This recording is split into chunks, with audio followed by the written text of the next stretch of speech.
I live in a small area of Los Angeles. Nothing much goes on here, and literally everybody knows everybody. When I was about 11 or 12, my neighbors had just gotten married, had a baby on the way, adopted a dog, and moved in this cute little house on our main street. I remember my mom talking about how they were renting out their extra room to a family who just got kicked out of their complex.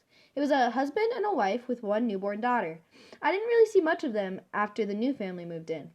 As I was walking to school one day, I noticed this weird smell coming from their house. I shoved it off as probably being the trash or something, since the trash bins were out on the curb. With each day that passed, the smell just got worse. I was so disgusted by it, I told my mom. She confronted him, and he replied that he killed a raccoon that was in the house, and he was still in the backyard.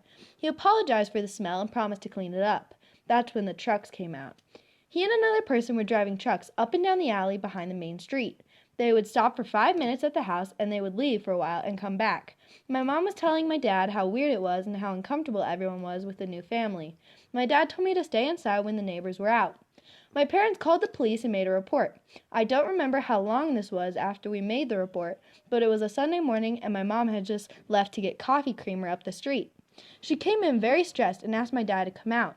No one told me anything until I was 13. Apparently, the guy that moved in had killed the couple that rented the room out. He hid the bodies in the trash cans until we complained. Then he cut them up and put them in bags to dump somewhere.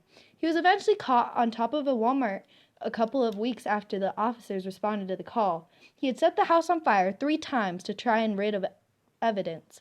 The monster used to say hi to me when I would walk to and from school. He would let me play with their dog, which my aunts have adopted since the whole thing went down.